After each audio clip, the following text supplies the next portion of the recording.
guys. Okay, so I'm going to show you how I make my envelopes. Okay, so you start out with a sheet of copy paper. You can really use any paper, but I choose copy paper because it's not too thin, but it's also not too thick. You can use construction paper, the papers that teachers use that they can fold and make into signs. But what I strongly suggest not doing is using notebook paper, because as I said before in previous videos, that notebook paper is just way too thin. But you start out with a piece of paper, and you fold it to where there's a little bar, like about that, to where it's about this big,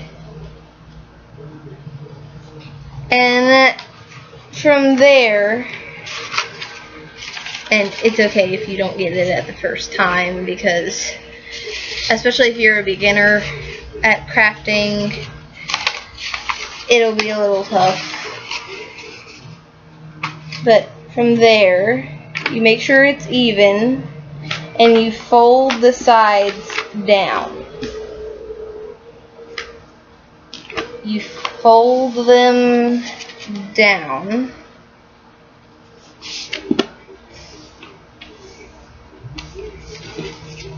to where it looks like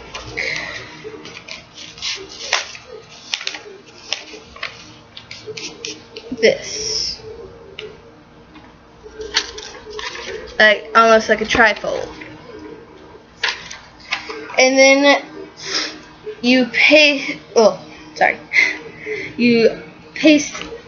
the two flaps together on, sorry, this glue, I've had it for almost a year now. I've been using a different glue bottle. And remember, this may be old, but I've also used it for a lot of projects lately. You can use cheap glue. And in fact, it's better that you use cheap glue because there is a lot of glue involved in this. So, you glue them down, and if there's a little excess glue, just wipe it off with your finger, or if you have a napkin nearby, your finger's probably best so you don't get the napkin stuck. And it should look like this. And make sure that if there's any glue left over on the inside, that these two parts are separated, so that this part, well, so that it's not completely closed down. Because you don't want this, you want this. And when that dries, you get this. And after it dries, what you want to do is you want to take one end, either end is fine, and just make one line all the way across of glue.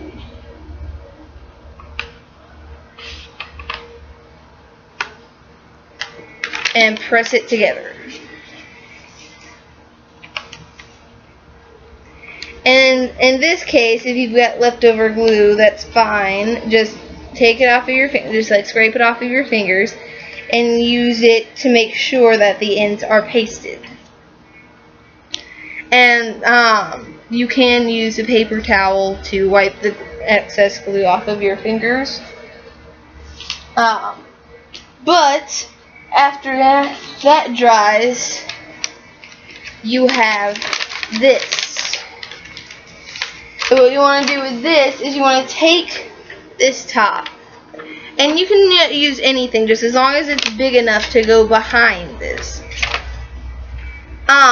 It can be bigger because you're going to shape it down anyways, but I just used a Ziploc container, and I put it face down on a sheet of copy paper, and I just traced around it and cut all around it, cut all the excess off, and sort of shaped it and fixed any errors. So what you want to do is you want to be at right here,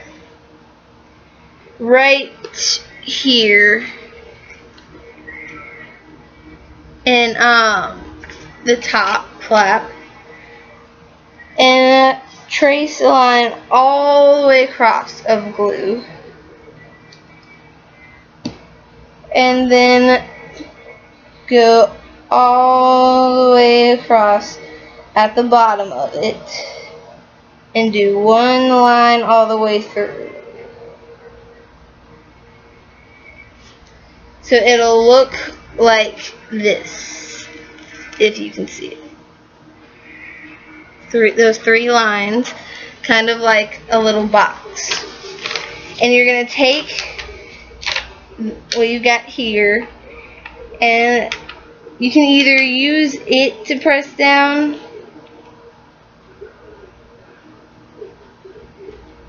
or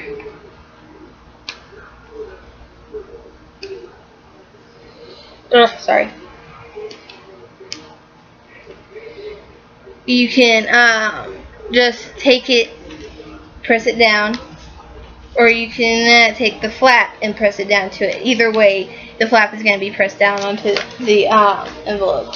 And after that, what you get is this. After that dries, and you can't shape it until the glue has completely dried, or else it's going to get all messed up, and you're going to have glue everywhere, and you can end up with a soggy piece of paper, and it'll just be a waste of paper and a waste of glue.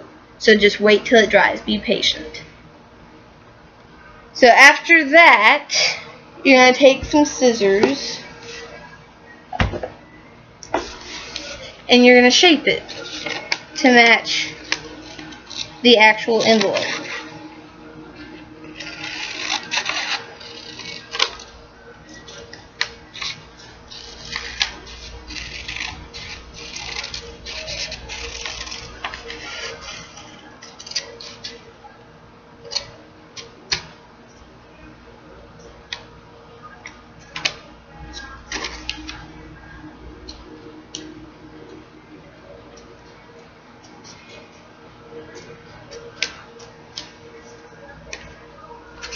And then if you need to, just cut tiny little strips to even it out.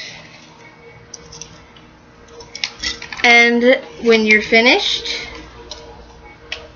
just fold the flap over, and boom! If you and to close it, because you don't have the lick and seal adhesive on them like regular envelopes do, you just use more glue to press it down, or you can even use tape. Anything that will press it down and keep it sealed. And then here's the back, the opposite side, where you put the where you folded the flap over is where you put the stamp and the return address and the mailing address. And that is how you make an envelope. Well, that's how I make my envelopes. Feel free to use this method, or you can just go out and buy some. But remember, you can get packs of copy paper for cheaper around school time. And you can get 2 for $1 at Dollar General, the Dollar General brand glue. And if everyone already has scissors mostly, and it may be a little challenging, and it may take a little while, but it's more creative, and it also gives you the sense of accomplishment, like you made this. And you can also personalize it, like I did when I made my envelope for Dylan Riley Snyder. I had some gel paints, and I just put his initials. Now, of course I didn't know if he went for Alabama or Auburn. I mean, I know he's from Alabama, but I didn't know which team. I mean, here in this part of Alabama, at least in Jefferson County, we either pick Alabama or Auburn, even if you're not really that big into football. But yeah, you can personalize it any way you want, and also on the back I have my signature initial, NT, and I just did it in dark metallic blue and then put gold, like a gold ring around it. So personalize it any way you want, but that is how you make an envelope. Bye!